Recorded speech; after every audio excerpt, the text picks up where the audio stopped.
If you ask Erica Herrera to describe her daughter Vanessa, this is just one of many things she has to say. She loves the water, she loves going swimming, she loves going to the beach, and she is a very happy person. Happy is a word Mandy and Christina O'Connor also use when describing their daughter Laurel. She's just a happy little girl. She's probably one of the happiest little people I've ever known. She wakes up super happy. She loves school. She started riding the bus this year. Erica, Mandy, and Christina are just a few of the hundreds of parents that make up Oklahoma Family Network. The organization was founded in the 90s by Dr. Edward Coe, who is not only an incredible neonatologist, but also serves as the medical director for Oklahoma City's Integris Health System, or NICU, and the newborn nursery. I really feel that it's a passion to save lives. And if I have to save life, I feel that I need to make sure that I do it right. It all started in 1993 when Dr. Coe joined Integris Health System and started an initiative known as the Family Care Center. He says he realized parents were the missing piece in the care team for babies born prematurely. We were the very first to develop family center care in Oklahoma.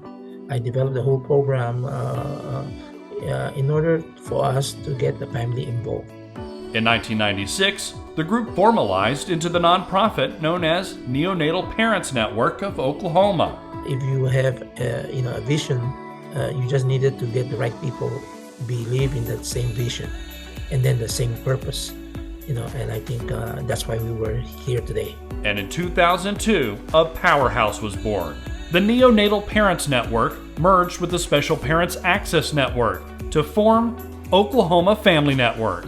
I think one of the unique things about Oklahoma Family Network is we support you where you are in the way that you prefer, because we're all parents. Oklahoma Family Network Executive Director Joni Bruce knows all too well the importance of that type of support. Joni's son John Cameron was born in 1997 with polycystic kidney disease. He spent 2 months in the NICU at Integris before he passed away.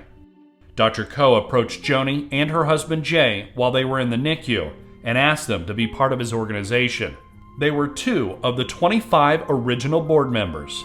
It was a big part of our healing journey, having the opportunity to support others. And through supporting others, an unexpected surprise, an opportunity to adopt and expand their family. It was kind of a neat story where because I was giving back, Jay and I were giving back to other families, we actually had the privilege of meeting someone who had a child that needed a home. That child became their son, Christopher, who along with their daughter Ellen, son-in-law Tommy, and granddaughter Phoebe round out their family.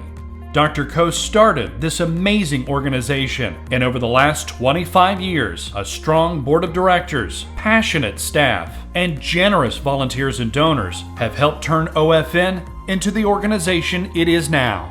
Today, OFN helps families in every region of the Sooner State. While the situations, circumstances, and diagnosis may be different, these families all have one thing in common. They're parenting a child with medical or behavioral health needs, and they need the support of other parents who've walked a similar road. We are not caseworkers, we're not social workers, we're parents. Erica Herrera's daughter Vanessa was born in 2002 with a genetic condition called Cohen syndrome. She connected with OFN when Vanessa was 2 years old. She was asked to provide support to Spanish-speaking families. She quickly realized not only was she giving to other families, she was receiving something valuable as well. Being able to share my story with other families also helps me because I provide family support and resources, but also I learn from other families. Today, Vanessa is an 11th grader who loves trips to the mall and eating at restaurants. She is just a typical teenager, she gets upset. She just goes to her room sometimes. She's 19, so I just don't see her differently than my other children. I love them. I love her the same. Christina and Mandy O'Connor's daughter Laurel was born via emergency C-section and had to be resuscitated for 24 minutes after she was born. From there, she went to the NICU at Integris, where her initial prognosis was grim.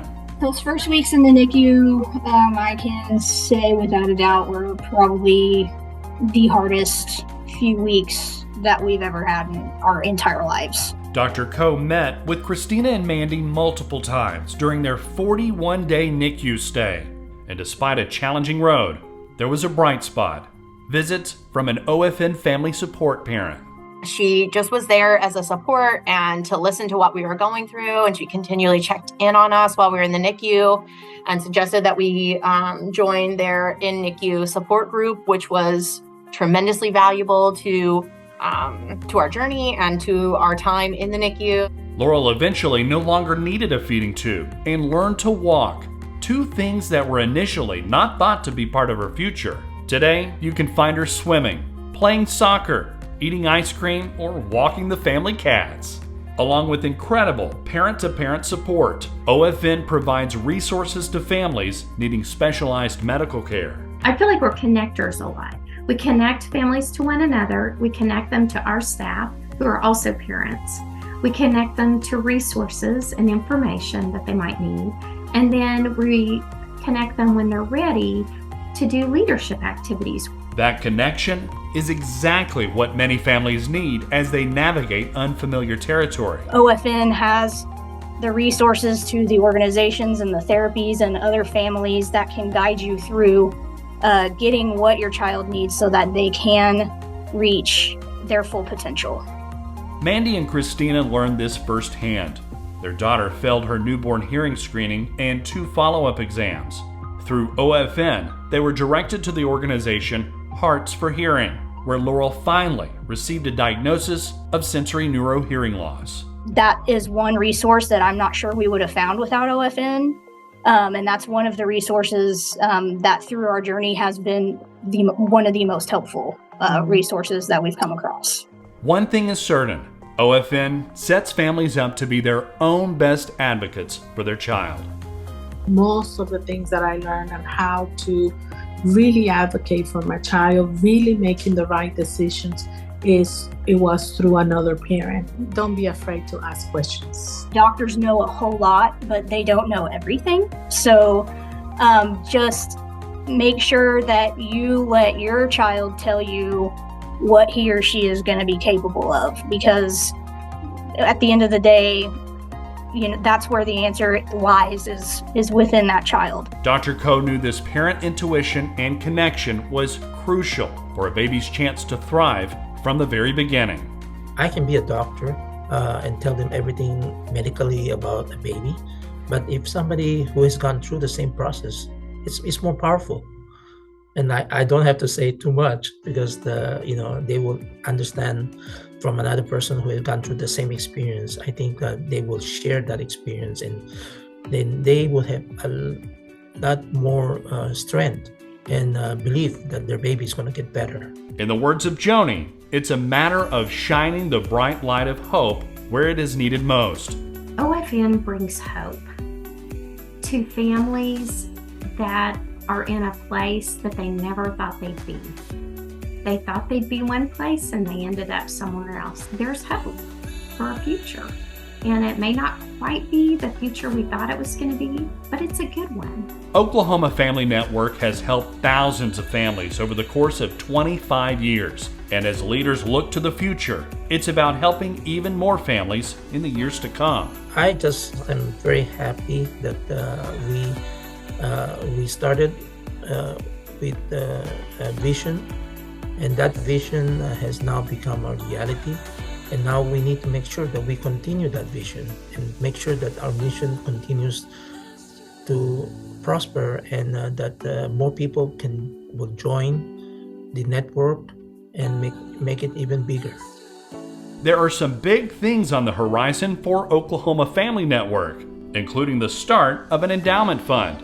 Through donations and grant money, the endowment should be enacted by early 2023. I really see that as that's leaving a legacy so that OFN will be here forever. Because I know how much this network has supported me and my family, and how much it's helped us, just through the hard times. And I want it to be here for my daughter and her children. There is no doubt that as the organization embarks on the next 25 years, it's with a nod to the last 2 decades of growth, thanks to dedicated parents who wanted to turn their experiences into wisdom for those who come after them. Take a look. This is just a small snapshot of families who have benefited from and contributed to OFN in the last 2 decades. I'd just like to say thank you to OFN for all of your support throughout our entire journey, even to this day. It's really been amazing. I get up every morning and say, OFN is going to make a difference. I don't know what it's going to be. I don't know who it's going to be for, but I know every single day we get up and we make a difference.